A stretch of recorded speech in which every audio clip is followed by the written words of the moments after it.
રસોડામાં? આને કઈ મગજ જેવું છે કે નહીં બહુને? આ રસોડાની હાલત તો જો, અસ્તવ્યસ્ત. આ માખી માખી ખાંડ ખાય છે.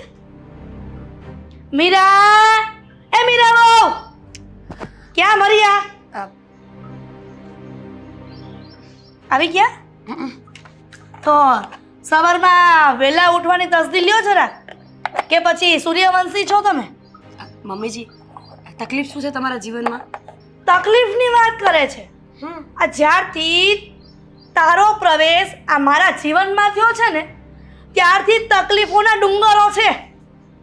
તમે કહેવા શું માંગો છો? મને તમારી વાત સમજાતી નથી. મને એવું લાગે છે કે તું ભોળાપણનું નાટક કરે છે. તને વારંવાર ખબર જ હોય છે કે મારી સાસુ શું કહેવા માંગે છે. જો તમે રોજ નવી નવી વાત લઈને આવશો ને તો ઝઘડો રોજ થવાનો જ છે. એટલે આજનો જે ટોપિક હોય ને, હોટ ટોપિક, એ મને કહી દો.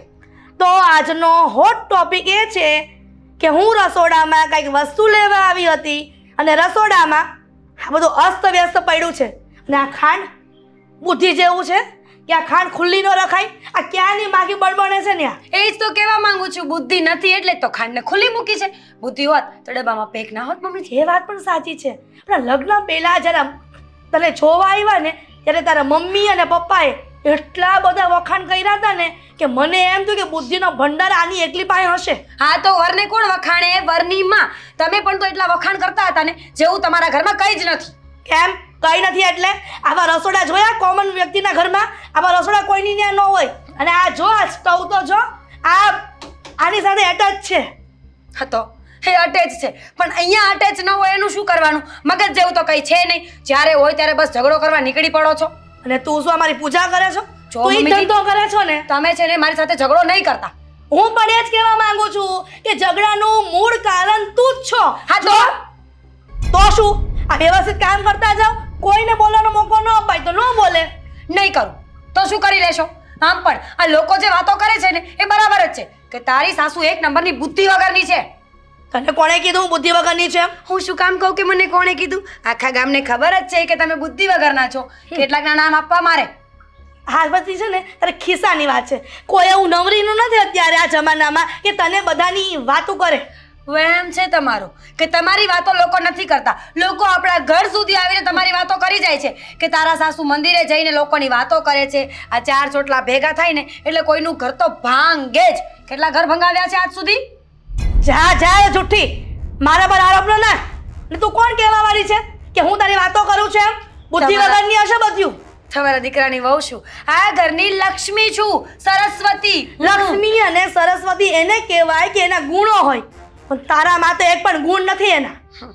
ગુણની વાત કરે તો તમારામાં પણ તો ગુણ નથી ને મમ્મીજી. વહુ સાથે આમ કોણ વાત કરે? અને સાસુ સાથે કોણ વાત કરે આવી વહુ? એટલે તો બુદ્ધિ વગરની કીધી. અને તું તારા વખાણ કરે છે, લક્ષ્મી જેવી વહુ, સરસ્વતી જેવી વહુ. તને આ શોભતું નથી આ બધા શબ્દો સારા સારા? તમને તો બધું બહુ શોભે છે ને. જે કામ હોય ને એ બોલો, મારે લેટ થાય છે. કામ એટલું જ હતું કે આ વ્યવસ્થિત સાફ સફાઈ કર અને આ ખાંડ છે ને નાખ્યા આવે ઉકાળામાં જઈને. આમાં તો ચા પીવડાવીશ ને માખી બનતી હતી તો બીમાર પડશે માણા. એમાં છે ને કીડીઓ ચડી હતી એટલે ત્યાં મૂકવી પડી મારે. કીડીઓ ચડી હતી ને તો કાઢવા માટે ઘણા ઉપાય હોય. આ ખુલ્લી અહીંયા રસોડામાં ન મૂકાય ડોહું તારું. હે ભગવાન, કેવી સાસુ મળી છે મને તો. હે ભગવાન, આ કેવી વહુ મળી છે મને. કોણ જાણે આ ભૂલથી મારાથી ભૂલ થઈ ગઈ હશે કે મારા વ્યવસ્થિત નહીં થયો ભગવાનની, એટલા માટે મારા જીવનમાં આવી વહુનો પ્રવેશ થયો. તો હવે કરો, ભગવાનના 5 નામ લ્યો અને એને કહી દો કે આવતા ભાવમાં હું વહુ ના હોય. નહીંતર આવતા ભાવમાં પણ આવી જ હાલત રહેશે. હું પ્રાર્થના તો કરીશ, પણ અત્યારે બધા વહીવટ બંધ કરી આ ઘરના કામ કરો. મગજનું પ્રદર્શન કરતી તે. જી મમ્મીજી. જવા દેશો? હા, જાઓ ને.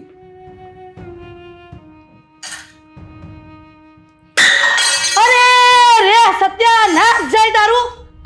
સોરી મમ્મીજી.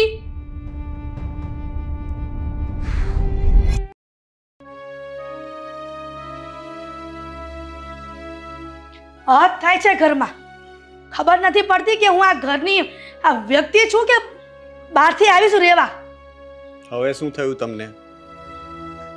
શું થાય? આ રોજ એકની એક વાત. તને ખબર જ છે ને દીકરા કે આ ઘરમાં શું ભવાડા હોય સવારથી સાંજ સુધીના? હશે મમ્મી, અમારે 1000 ટેન્શન હોય. મારા ઓફિસનું ટેન્શન છે, હું તમારી જેમ બૂમા બૂમ કરું છું, ચાલ્યા કરે એવું બધું. તો જેમ તમારે ઘરમાં ચાલે છે એમ મારે ઓફિસમાં ચાલે છે, તો શું કરું? ઓફિસના ટેન્શન અને આ ઘરના ટેન્શન બે અલગ વસ્તુ છે દીકરા. હવે આ વાત હું તમને ન કહું તો કોને કહું? આ મારા નસીબમાં ખબર નહીં આ કેવી બહુ ભટકાણી છે. તને સંભળાતું નહોતું રસોડામાં કેવી માથાકૂટ થઈ ગઈ હમણાં? એ જ તો સાંભળું છું ક્યારનો. અને ક્યારનો શું, દરરોજ એ જ તો સાંભળું છું. મીરા ભાભી નથી સમજતા તો તમે વળી ક્યાં સમજો છો? તમે વડીલ છો, તમે થોડું જતું ના કરી શકો? વાહ દીકરા રોનક વાહ, તને તારી ભાભીનો કોઈ વાંક નહીં દેખાય. હવે વાંક ફક્ત ને ફક્ત તારી માનો દેખાશે. મેં કોઈનો વાંક નથી કાઢ્યો. હું તમને એટલું જ કહું છું કે જો ઘરમાં શાંતિ જોઈએ તો થોડા હળી મળીને રહો ને. શું પ્રોબ્લેમ છે? થોડું ટકટક કરવાનું ઓછું કરી નાખો એટલે બધી શાંતિ થઈ જશે. આ હું થયું? મારો જ વાંક નીકળો ને આમાં. હું તારી ભાભી કાંઈ આમ તેમ ન કરે ને ઘરમાં તો હું કાંઈ બોલું એમ નથી, પણ તારી ભાભીને કાંઈ શાંતિ નથી જીવનમાં. ગમે એવું અસ્ત વ્યસ્ત મૂકી દે. હવે કોઈક મહેમાન આવ્યું હોય તારો જવાબ શું આપવાના? આ રસોડું તો જો કેવું ભર્યું છે એ. બસ મમ્મી, તમને છે ને આ સાસુપણું ભોગવવાની આદત પડી ગઈ છે. બાકી છે ને હું તો આ ઘરમાં પહેલેથી રહું છું. ભાભી નહોતા ને ત્યારે પણ આપણું કિચન આવું જ હતું. અને માણસ હોય એનાથી કામ થાય એટલું કરે, અને અત્યારે નહીં તો થોડી વાર પછી એ કામ એમને જ કરવાનું હતું ને. અને તમે એવું ઈચ્છો છો કે તમે કહો ત્યારે અને તમે કહો ને એ રીતે જ કામ થવું જોઈએ. ત્યાં પ્રોબ્લેમ થાય છે. બરાબર. આ પેલું વાણિયા છે કબીર સાહેબની ખબર? કલ કરે સો આજ કર, આજ કરે સો અબ, પલ મેં પ્રલય હો જાયેગા, બહુરી કરે સો કબ. હવે હું એમ કહેવા માંગુ છું કે થોડી વાર પછી પણ એ કામ કરવું અને અત્યારે પણ એ જ કરવું, તો પછી અત્યારે કરીને ફ્રી થવામાં શું વાંધો છે? તમે કબીર સાહેબના દોહામાં પણ તમને જે ગમતું હતું ને એ જ શોધી લીધું. કબીર સાહેબે તો એવું પણ કીધું છે કે બુરા દેખન મેં ગયો, બુરો ન મિલ્યો કોઈ, જો દેખા મન આપના મુझसे બુરા ન કોઈ. તો એ કેમ નથી જોતા કે મારામાં પણ કંઈક ખામી હોઈ શકે? કદાચ એવું બની શકે કે હું સામેવાળાની દ્રષ્ટિથી વિચારું તો મારામાં કોઈ ખોટ હશે જે હું સુધારી લઉં તો સામેવાળા માટે પણ હું સારો થઈ જાઉં. વાહ મારો દીકરો વાહ. મને એવું લાગે છે કે મારી વેદના કોઈ નહીં સમજે.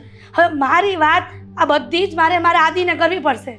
એ કદાચ માની જાય તો. અરે શું કામ બધાને ટેન્શન આપો છો? આ ઝઘડાની વાત અને તમારા લેડીઝની વાત તમારા પૂરતી રાખો ને. મારી જેમ ભાઈને પણ 1000 ટેન્શન હશે. તમને શું લાગે છે કે અમે લોકો ત્યાં ઓફિસ પર જઈને મોજ કરીએ છીએ? અમારે પણ 1000 જાતના કામ હોય, 1000 ટેન્શન હોય, લોકો સાથે ડીલિંગ કરવું પડતું હોય છે. તો શું અમને બધા લોકો સારા જ મળતા હશે? નહીં ને. અમને પણ 1000 જાતના કસ્ટમર મળતા હોય, તો એ લોકો બધા સારા હોય? નહીં ને. કસ્ટમર અને આ ઘરમાં વ્યક્તિઓ બધા અલગ હોય છે. આ રોજ એકના એક વ્યક્તિઓ આપણને ઘરમાં મળે છે.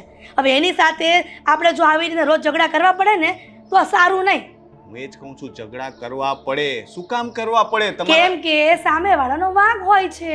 મમ્મી તમે સમજતા કેમ નથી કે દર વખતે સામેવાળાનો જ વાંક હોતો નથી, પણ આપણને તો એવું જ લાગે કારણ કે આપણને છે ને આપણો વાંક દેખાતો નથી. એ સૌથી મોટો પ્રોબ્લેમ છે. અને જ્યારે તમે એમના દ્રષ્ટિકોણથી વિચારશો ને તો તમને ખબર પડશે કે જ્યારે તમે એમને બોલો છો તો એમને કેવું લાગતું હશે.